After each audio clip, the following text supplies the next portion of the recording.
সকলকে ইম্মানুয়েল। আমরা প্রভু যীশু খ্রিস্টের গৌরব প্রশংসা করি যে যীশু আমাদের ত্রাণকর্তা, মুক্তিদাতা, এবং তিনি এই প্রভু। হি is the Lord, solution to all problem. ধন্যবাদ জানাই আজকে এই জুম যারা পরিচালনা করছেন, আরাধনা, প্রার্থনা, সর্বোপরি যারা ব্যবস্থাপনায় রয়েছেন, সকলকে আরেকটি বার আমি কৃতজ্ঞতা জানাই আমাকে সুযোগ দেওয়ার জন্য। ঈশ্বর সকলকে অকাতরে আশীর্বাদ করুন, এই প্রার্থনা রেখে আসুন আমরা বাইবেলের আলোকে প্রকাশিত বাক্যের 4 অধ্যায় থেকে আমরা আজকে আলোচনা করতে চাই। সকলকে আরেকটি বার ইম্মানুয়েল। প্রকাশিত বাক্য 4 অধ্যায় যাবার আগে গত সপ্তাহে যে বিষয়টি আলাপ করা হয়েছিল, যে লাইদিয়াকাস্ত মণ্ডলী ছিল শেষ মণ্ডলী, তার মানে মণ্ডলীর যুগ, পরিত্রাণ যুগের শেষে এসে কেমন অবস্থা হবে, যে অবস্থায় আমরা এখন বর্তমানে রয়েছি।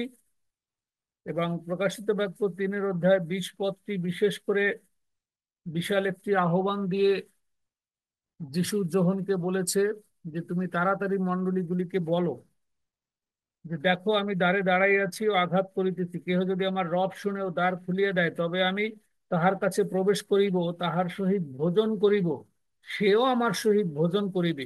যে জয় করে তাহাকে আমার সহিত আমার সিংহাসনে বসিতে দিব, যেমন আমি নিজে জয় করিয়াছি এবং আমার পিতার সহিত আমার সিংহাসনে বসিয়াছি।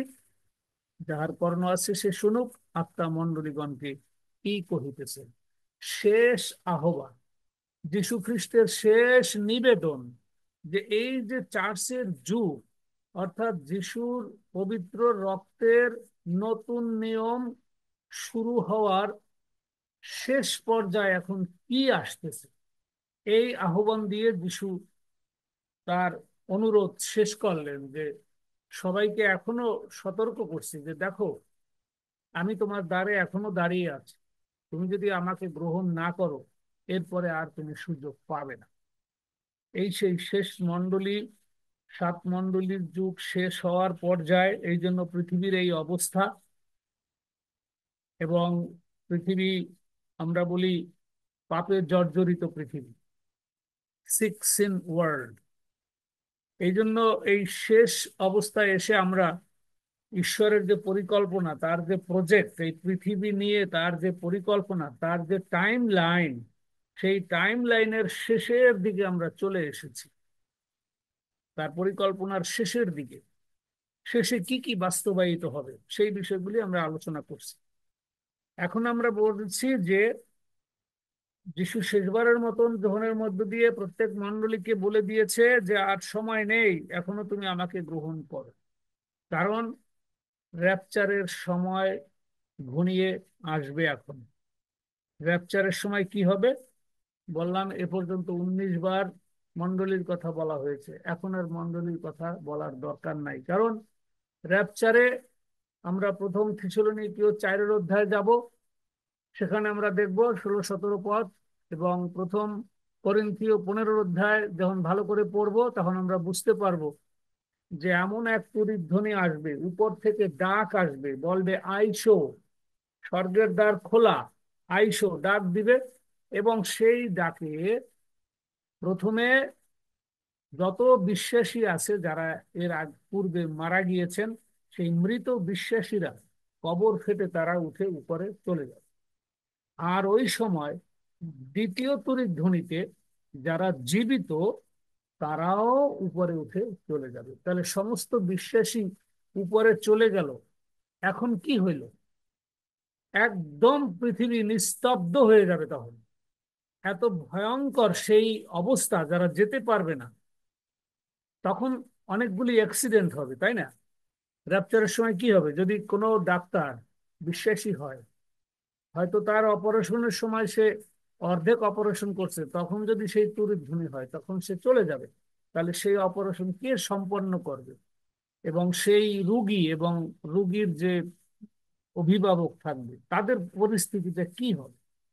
এগুলি একমাত্র বিশ্বাসী লোকরাই অনুভব করতে পারে, উপলব্ধি করতে পারে যে এইরকম ক্রাইসিস, এরকম ঘটনার সময় কি ঘটতে পারে। প্লেনের পাইলট যদি বিশ্বাসী হয়, সে চলে যাবে, তাহলে প্লেনটা ক্র্যাশ হবে। গাড়ির ড্রাইভার যদি বিশ্বাসী হয়, সে উপরে চলে যাবে, গাড়িটা গিয়ে আর একটা গাড়ির উপরে ধাক্কা মেরে বিশাল অ্যাক্সিডেন্ট হবে। তাহলে কত হাজার অ্যাক্সিডেন্ট হবে তখন, কত লক্ষ, কত কোটি অ্যাক্সিডেন্ট হবে। আনবিলিভেবল। এই ঘটনায় স্তব্ধ হয়ে যাবে, নীরব হয়ে যাবে পৃথিবী। তারপরে 4 অধ্যায় শুরু। ইহার পরে আমি দৃষ্টিপাত করিলাম। এই যে ইহার পরে মানে কি? এই যে মহা দুর্ঘটনা হয়ে গেল, কারণ অনেকে চলে গেল এবং পৃথিবীতে বিশাল প্রবলেম সবাই ফেস করা শুরু করলো। স্তব্ধ হয়ে যাবে পৃথিবী এই বিশাল ঘটনার পরে। এটাই হলো প্রধান ঘটনা, কারণ বিশ্বাসীরা তারা একটা পরীক্ষায় পাশ করলো, যে যে উপরে যেতে পারলো সে পাশ করলো, ঠিক আছে, আর যে যাইতে পারলো না সে কিন্তু আলটিমেটলি ফেল করলো। তার বিশ্বাসী জীবনে সে মানে পরাজিত হয়ে গেল, সে যেতে পারলো না। এর থেকে কষ্টের আর কিছু নাই। যে যেতে পারবে না তার যে কি মহা কষ্ট, সে তারা তখনই বুঝবে। তো এটাকেই বলা হয়েছে যে ইহার পরে, এই যে বিশাল ঘটনা, ইহার পরে এখন কি, সেটা বলছে এই 4 অধ্যায়। ইহার পরে আমি দৃষ্টিপাত করিলাম, আর দেখো স্বর্গে এক দ্বার খোলা রহিয়াছে। প্রথম যে রব শুনিয়াছিলাম, যেন তুরীর রব আমার সহিত কথা কহিতেছিল, সেই রব শুনিলাম, কেহ বলিতেছেন, এই স্থানে উঠিয়া আইস। এই আহ্বানটা কিন্তু যীশু খ্রিস্টের নিজে, উঠিয়া আইসো, কামান। যখন ইহার পরে এই যে র্যাপচার আমি ঘটে গেল, এখন কি হবে সেইটা তুমি পাবলিকদেরকে বলো, চার্চের লোকদেরকে বলো যে এখন এই ঘটনার পরে কি নিদারুণ ঘটনা আসতেছে, সেটা তুমি বলো। যিশু নিজে বলতেছে, আইসো, ইহার পরে যাহা যাহা অবশ্য ঘটিবে, must, it must be happen, সেই সকল আমি তোমাকে দেখাই। কি সুন্দর করে বলা! অবশ্য যা যা ঘটবে এই পৃথিবীতে, যখন আমি তোমাকে সেটা দেখিয়ে দেবো একেবারে, শুধু শোনাবো না, দেখাবো। আমি তখনই আত্মবিশিষ্ট হইলাম, আর দেখো স্বর্গে এক এক সিংহাসন স্থাপিত, সেই সিংহাসনের উপরে এক ব্যক্তি বসিয়া আছেন। যিনি বসিয়া আছেন তিনি দেখিতে সূর্যকান্তের ও শারদীয় মণির তুল্য, আর সেই সিংহাসনের চারিদিকে মেঘধনু, তাহা দেখিতে মরকত মণির তুল্য। আর সেই সিংহাসনের চারিদিকে 24টি সিংহাসন আছে, সেই সকল সিংহাসনে 24 জন প্রাচীন বসিয়া আছেন। তাহারা শুক্ল বস্ত্র পরিহিত, এবং তাহাদের মস্তকে সুবর্ণ মুকুট। আচ্ছা, এখানে দেখা গেছে যে যিশুর সিংহাসনের সেই ব্যাখ্যাটা সেখানে দেওয়া আছে, এবং স্বর্গে এক সিংহাসন স্থাপিত। আসলে এই সিংহাসনটা কিন্তু ঈশ্বরের, মানে গড দ্য ফাদার, তার সিংহাসন কিন্তু এখানে বলা হয়েছে, এবং সেখানে বসা আছে, এবং যীশু খ্রিস্ট তার পাশে বসা রয়েছে। এই জন্য যিশুর রূপ বা ঈশ্বরের রূপ এখানে বর্ণনা করা হয়েছে, এবং তার সিংহাসনের চারিপাশে যে 24টি সিংহাসন আছে, তার মানে এই 24 জন হলো বিশেষভাবে যারা যিশুর জন্য হত্যা হয়েছে, সেই সাধুগণের সিংহাসন, যারা সম্পূর্ণভাবে যিশুর কারণে তাদের রক্তপাত হয়েছে, এবং যীশু খ্রিস্টের কারণে, যিশুর সুসমাচারের কারণে তাদের মৃত্যু হয়েছে। সেই 24 জন সাধু এই 24 চেয়ারে বসার সুযোগ পেয়েছে, এবং তাদেরও মস্তকে সুবর্ণ মুকুট। মানে কি, তারা ওখানে অলরেডি একটা পুরস্কার পেয়ে সেখানে অলরেডি আছে, সিংহাসনের চারিপাশে তারা আছে। সেই সিংহাসন হইতে বিদ্যুৎ, রব ও মেঘগর্জন বাহির হইতেছে, এবং সেই সিংহাসনের সম্মুখে অগ্নিময় সপ্ত প্রদীপ জ্বলিতেছে। এই সপ্ত প্রদীপ হইল সেই মেনরা, তাহা ঈশ্বরের সপ্ত আত্মা। যে মেনোরা দিয়ে যিহুদি জাতি আজও উপাসনায় তাদের সেটা লাগে। এরকম 7টা থাকবে না, 7টা বাতি, এবং 1 সপ্তাহ বসে একটা একটা বাতি জ্বলবে, আর সেইভাবে উপাসনা, 7 দিনের উপাসনা চলবে। সেই নিয়ম, সেটি কোথায়? স্বর্গে সংস্থাপিত। এবং স্বর্গের নিয়মটাই পৃথিবীতে মানে রিহার্সেল করা হয়। আমরা যেমন নাটক বা কি বলা যায়, যাত্রা করার সময় রিহার্সেল করে না, যে স্টেজে যাওয়ার আগে তুমি রিহার্সেল করো, সেরকম স্টেজ হইলো স্বর্গে, আর পৃথিবীতে হইলো প্র্যাকটিসটা হইতেছে, রিহার্সেল হইতেছে। আর সেই okay, আর সেই সিংহাসনের সম্মুখে যেন স্ফটিকবৎ কাচময় সমুদ্র আছে, এবং সিংহাসনের মধ্যে ও সিংহাসনের চারিদিকে 4 প্রাণী আছেন। তাহারা সম্মুখে ও পশ্চাতে চক্ষুতে পরিপূর্ণ। প্রথম প্রাণী সিংহের তুল্য, দ্বিতীয় প্রাণী গোবৎসের তুল্য, তৃতীয় প্রাণী মনুষ্যের ন্যায় মুখমণ্ডল বিশিষ্ট, এবং চতুর্থ প্রাণী উড্ডীয়মান ঈগল পক্ষীর তুল্য। সেই 4 প্রাণীর প্রত্যেকের 6 6টি পক্ষ, তার মানে এগুলো স্বর্গদূত, তাদের পাখা আছে, সেভাবে তারা ওখানে সংস্থাপিত। সেই 4 প্রাণীর প্রত্যেকের 6 6টি পক্ষ, এবং তাহারা চারিদিকে ও ভিতরে চক্ষুতে পরিপূর্ণ, মানে কি, তারা সমস্ত কিছু তারা দেখতে পাচ্ছে ওখানে বসে। এবং তাহারা দিবারাত্র অবিরাম এই কথা কহিতেছে, এই কথা কহিতেছে, পবিত্র পবিত্র পবিত্র প্রভু ঈশ্বর সর্বশক্তিমান, যিনি ছিলেন ও যিনি আছেন ও যিনি আসিতেছেন, আমেন। এই স্বর্গদূতরা, এই যে যারা চারিদিকে আছে, এদের কিন্তু কোনো মৃত্যু নেই। এটা একটা বড় বিষয়। স্বর্গদূতদের কোনো মৃত্যু নেই, তার মানে ঈশ্বর এমন ভাবে তাদেরকে তৈরি করেছে, এবং ঈশ্বর তাদেরকে দিয়ে কাজ করাচ্ছেন, কিন্তু তাদের কোনো ক্ষয় নেই, মৃত্যু নেই। যদিও যারা বর্ন এগেইন হবে, যারা র্যাপচারের উপরে যেতে পারবে এবং গৌরবান্বিত দেহ পাবে, তাদেরও কিন্তু কোনো কালে মৃত্যু হবে না। অনন্তকাল তারা জীবিত থাকবে। এবং তারা কিভাবে উপাসনাটা করে, সেই স্বর্গীয় উপাসনার যে পরিবেশ, সেইটি মূলত এখানে ব্যাখ্যা করা হয়েছে। এবং তারা সবসময় বলতেছে, পবিত্র পবিত্র পবিত্র প্রভু ঈশ্বর সর্বশক্তিমান, যিনি ছিলেন, যিনি আছেন ও যিনি আসিতেছেন। আর যিনি সিংহাসনে বসিয়া আছেন, তিনি যুগ পর্যায়ের যুগে যুগে জীবিত, তার মানে যীশু খ্রিস্ট নিজে। সেই প্রাণীবর্গ যখন তাহার প্রতাপ ও সমাদর ও ধন্যবাদ কীর্তন করিবেন,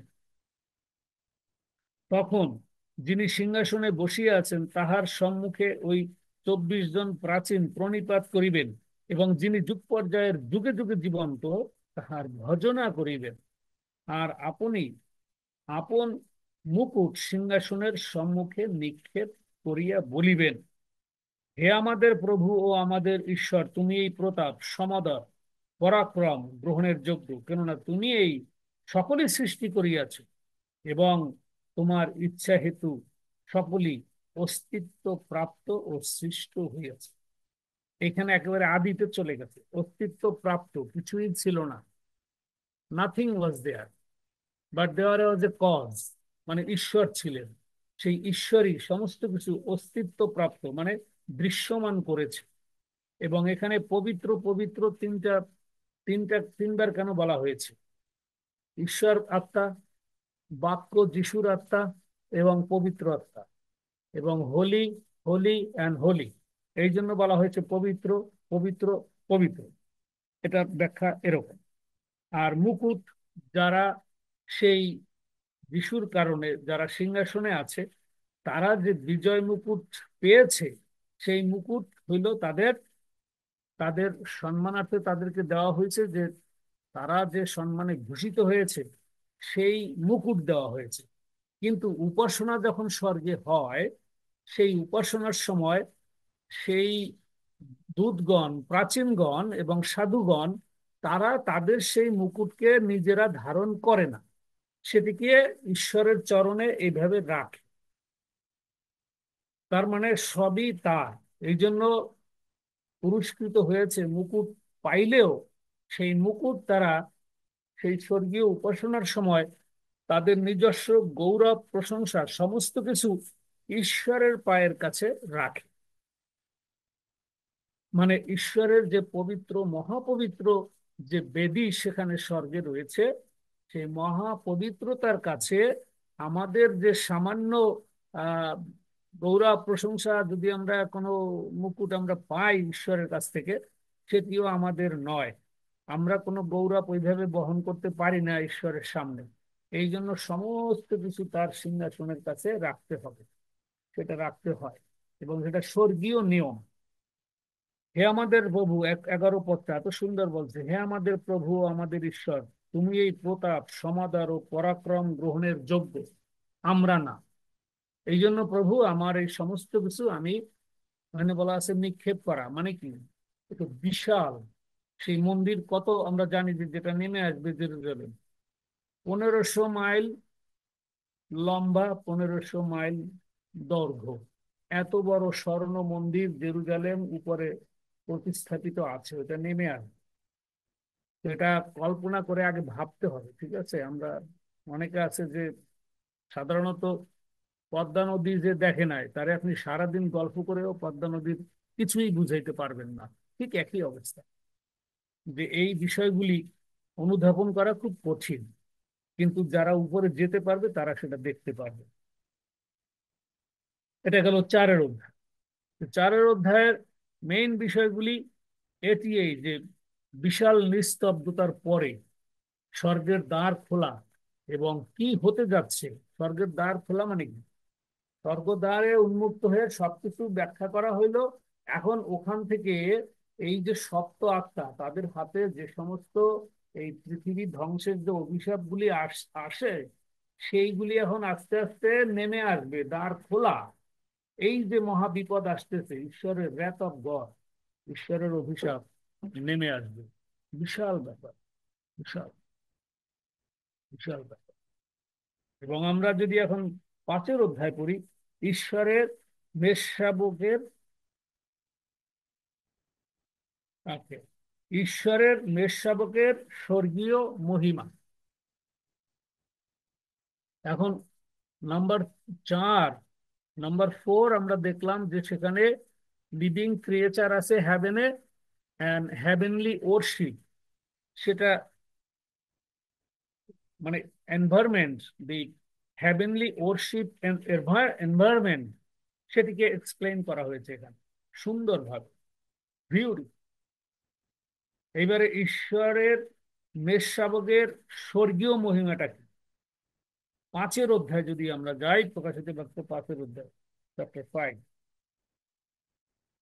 আর যিনি সিংহাসনে বসিয়া আছেন, আমি তাহার দক্ষিণ হস্তে এক পুস্তক দেখিলাম, তাহা ভিতরে ও বাহিরে লিখিত, সপ্ত মুদ্রায় মুদ্রাঙ্কিত। পরে আমি দেখিলাম এক শক্তিমান দূত মহারবে এই কথা ঘোষণা করিতেছে, এই পুস্তক খুলিবার ও তাহার মুদ্রা সকল খুলিবার যোগ্য কে? কিন্তু স্বর্গে কি পৃথিবীতে কি পৃথিবীর নিচে এই পুস্তক খুলিতে অথবা তাহার প্রতি দৃষ্টিপাত করিতে কাহারও সাধ্য হইল না। এবার যোহনকে যিশু দেখিয়েছে, আসো উপরে, আসো, এসে দেখো যে কিভাবে ওরশিপ হয় স্বর্গীয় স্থানে, ইন হ্যাভেন, হ্যাভেনলি ওরশিপ কিরকম সেটা দেখো। এবং এখন বলছে সেখানে যে দেখো, এই যে পুস্তক এখানে একটি আছে, এই পুস্তক খোলার সাধ্য কারো নাই, মাটির নিচেও নাই, উপরেও নাই, পৃথিবীও তো নাই, কে খুলবে? তখন যোহন খুব ফিল করলো তখন বিষয়টা, oh my goodness, what is this. তখন আমি বিস্তর রোদন করিতে লাগিলাম, দেন হি ওয়াজ ক্রাইড আউট। কারণ সেই পুস্তক খুলিবার ও তাহার প্রতি দৃষ্টিপাত করিবার যোগ্য কাহাকেও পাওয়া গেল না। Nobody is there who can open the book of life over there. তাহাতে সেই প্রাচীন বর্গের মধ্যে একজন আমাকে কহিলেন, মানে সিংহাসনের চারিদিকে যে সাধুরা, তাদেরকে তো যখন সেখানে দেখতে পাচ্ছে, সাধুদের মধ্যে এখন একজন বলে বসছে, সাধুদের মধ্যে একজন বলছে, যখন রোদন করিও না, দেখো, যিনি জিহুদা বংশীয় সিংহ দাউদের মূল স্তম্ভ। বিশাল ব্যাপার, যে the basic foundation of David. এবং এখানে বলছে জিহুদা বংশীয় সিংহ, means Jesus is the lion, he was the lamb now he is the lion. তিনি ওই পুস্তক ও তাহার সপ্ত মুদ্রা খুলিবার নিমিত্ত বিজয়ী হইয়াছেন। পরে আমি দেখিলাম ওই সিংহাসনের চারি প্রাণীর মধ্যে ও প্রাচীন বর্গের মধ্যে এক মেষশাবক দাঁড়াইয়া আছেন। তাহাকে যেন বধ করা হয়েছিল। তাহার সপ্ত শৃঙ্গ ও সপ্ত চক্ষু, সেই চক্ষু সমস্ত পৃথিবীতে প্রেরিত ঈশ্বরের সপ্ত আত্মা। এইখানে একটি বিশাল বিষয় যে যিশু যে Jesus Christ is the he was the lamb. As a lamb he came down from heaven, for sacrifice the holy blood. কিন্তু এখন সে লায়ন, তার মানে কি সামনে ফাইট আসতেছে। He will fight as a lion. Nobody can stand before him.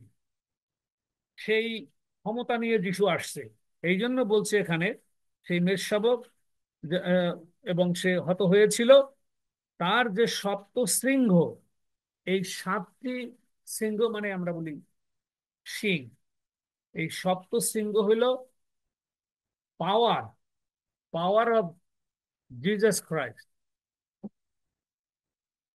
সপ্ত শৃঙ্গ কিন্তু পাওয়ার অফ জিজাস ক্রাইস্ট। এই পাওয়ার আমরা জানি যে অমনিপোটেন্ট পাওয়ার। সপ্ত চক্ষু, চক্ষু হলো অমনি, অমনি সাইন, সেই চক্ষু সমস্ত পৃথিবীতে প্রেরিত ঈশ্বরের সপ্ত আত্মা, অমনি present. These three things is important. The deity and the power of God is omnipotent, omniscient, omnipresent. তার মানে কি omnipotent মানে মহাশক্তি, তাকে ধ্বংস করা যায় না, তাকে কোনোদিনও ধ্বংস করা যায় না। omniscient, সেই একমাত্র বড় বিজ্ঞানী, scientist. He can create whatever he likes. And omnipresence means he is everywhere, all the time, সবসময় সর্ববিরাজিত।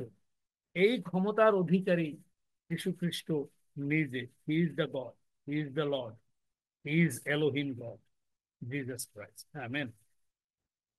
5:7 যাই। পরে তিনি আসিয়া যিনি সিংহাসনে বসিয়া আছেন তাহার দক্ষিণ হস্ত হইতে সেই পুস্তক গ্রহণ করিলেন।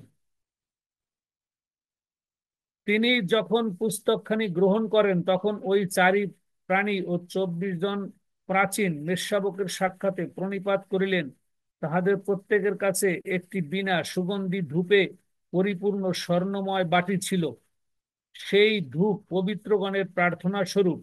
আর তাহারা এক নূতন গীত গান করেন, বলেন, তুমি ওই পুস্তক গ্রহণ করিবার ও তাহার মুদ্রা খুলিবার যোগ্য, কেননা তুমি হত হইয়াছ এবং আপনার রক্ত দ্বারা সমুদায় বংশ ও ভাষা ও জাতীয় লোকবৃন্দ হইতে ঈশ্বরের নিমিত্ত লোকদিগকে ক্রয় করিয়াছ।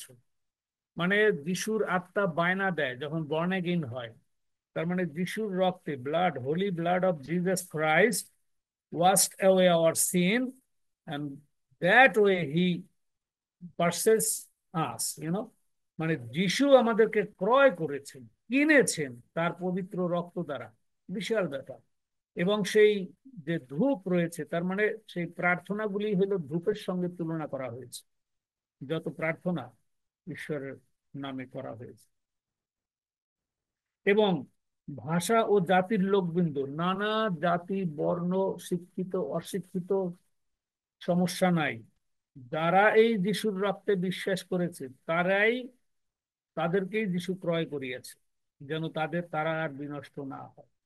এবং 10 পদে, এবং আমাদের ঈশ্বরের উদ্দেশ্যে তাহাদিগকে রাজ্য ও যাজক করিয়াছে, আর তাহারা পৃথিবীর উপরে রাজত্ব করিবে।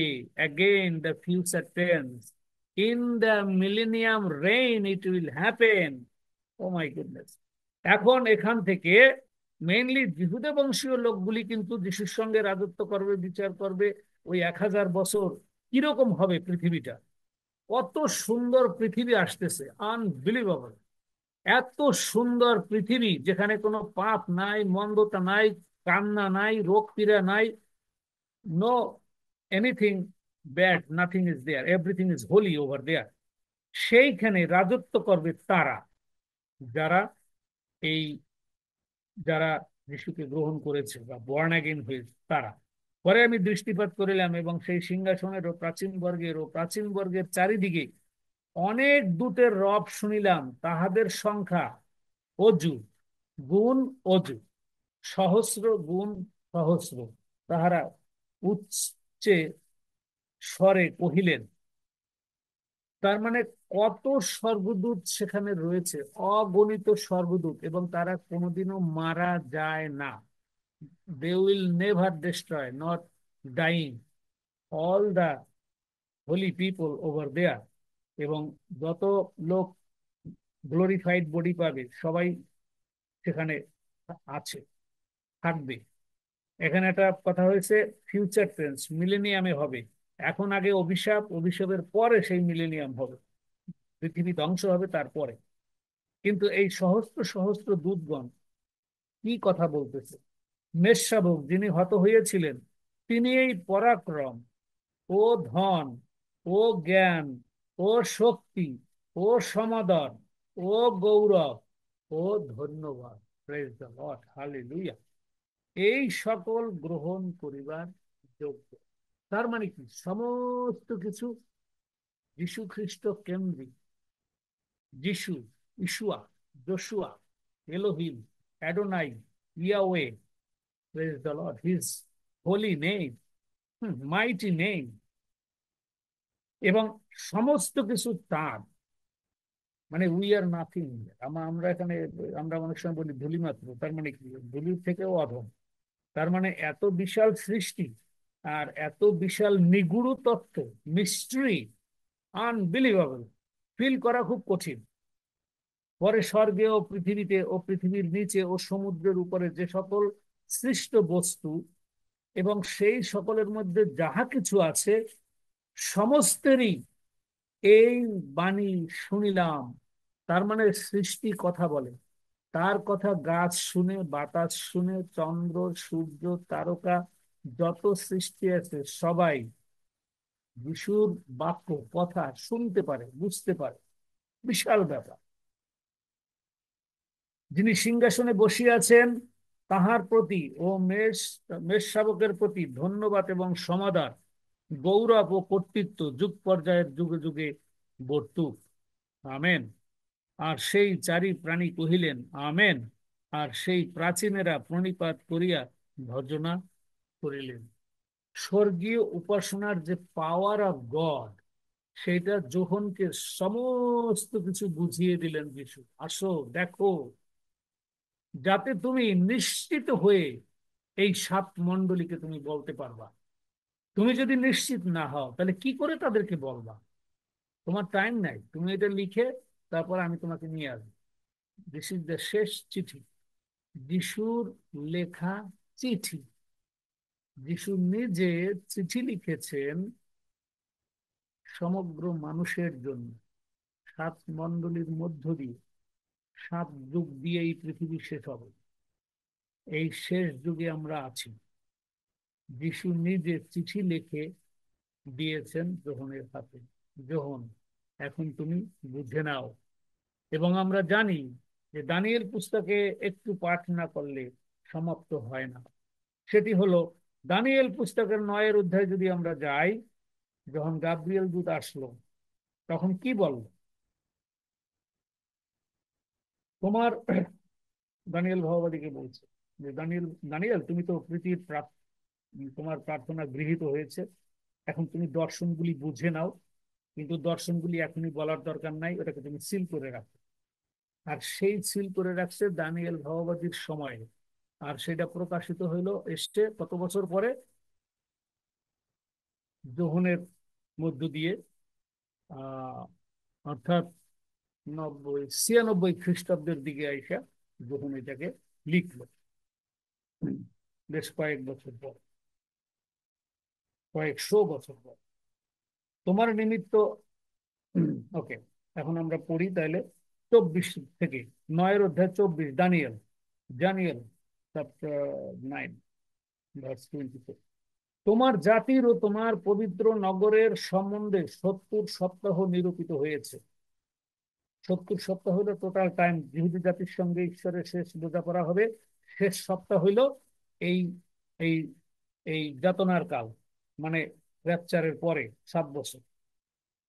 7 বছর শেষ সপ্তাহ, এক সপ্তাহে 7 দিন, কিন্তু বাইবেলের অ্যাকাউন্ট হলো 7 দিন মানে 7 বছর। অধর্ম সমাপ্ত হইবে তখন।